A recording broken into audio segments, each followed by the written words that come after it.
Welcome to France with Anti-Tourist. This is a new channel I've just launched. We're in the very first episode in which I'm going to share with you everything I wish I had known while I was moving to France or while I was living in France. I lived 5 years in Paris, France as a classical composer. I was studying music and I was also a worker. I was an English teacher for most of the time. And there's a lot that you need to know that probably you won't find elsewhere. So I hope you stick around. Alright, so today's topic is how to avoid a scam. Okay?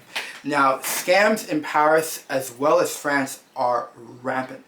And I want to just say is do not think just because in your own country you've never been scammed, you know, you're one of those people, you get an email that's suspicious, you recognize it right away. Don't think you can't get scammed in Paris. Okay? It will happen to you. It will happen to you. Many foreigners in Paris have been scammed. Okay, now if you're just visiting for 2 days, you probably won't realize you've been scammed. Okay, but if you're living there longer term or you're planning to live there long term, you need to really wisen up very quickly if you don't want to get scammed. I was scammed both in terms of employment multiple times. I've been scammed in terms of legal. I've been scammed in certain ways that aren't officially a scam, but they're ultimately the same thing. So you gotta listen up. You gotta learn the hard way, okay? The first piece of advice I would like to say is whenever possible, when you're in France, especially in Paris, if at all possible, wait to pay. So if you are hiring someone for a service, on embauche quelqu'un, as we say in French, if at all possible, wait to the end to pay.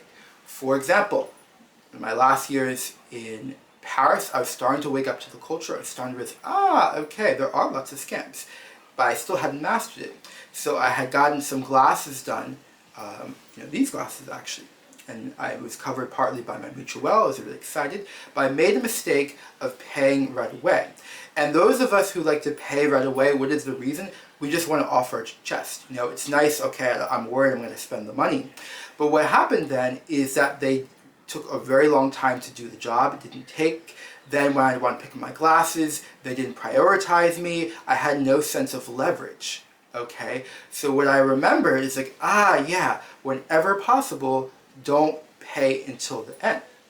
I also had to hire a lawyer to fight, I was illegally terminated from a job, and I made the mistake as well with the lawyer to pay all at once, because I was like, you know what?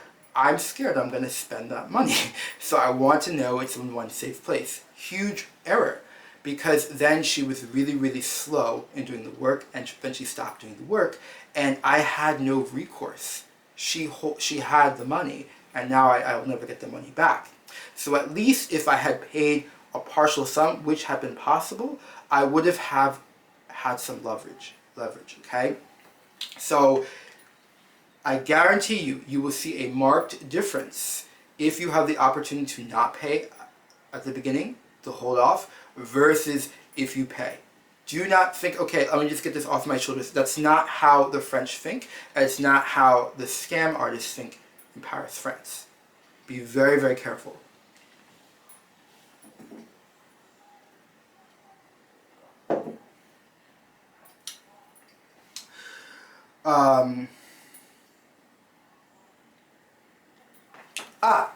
Really important. The first time that you pay, okay, or that you buy a service, let's say you started moving to a new neighborhood, okay, the first time that you go there, make sure you ask for a receipt, okay? Any owner should be able to provide a receipt. They have to provide a receipt. They're required to provide a receipt. But if you notice hesitation or they don't want to do it, that is a likely indication that something fraudulent is taking place. Most likely they're just not declaring their taxes properly, but it is something to watch out for. Ask for a receipt just to see the response. You need to know who is trustworthy. I want to do another video on that actually. So let me know if that's of interest to you. Now, very important. You have to really watch out for the private business owners. And I don't say that to attack private business owners. I hope to be my own business owner one day. But I have noticed in Paris, France, especially, but even when I lived in the south of France, that there is a difference between going to a store and the owner is there ringing you up, and going into a store and it's like Franprix and it's like some kid in high school who doesn't really care.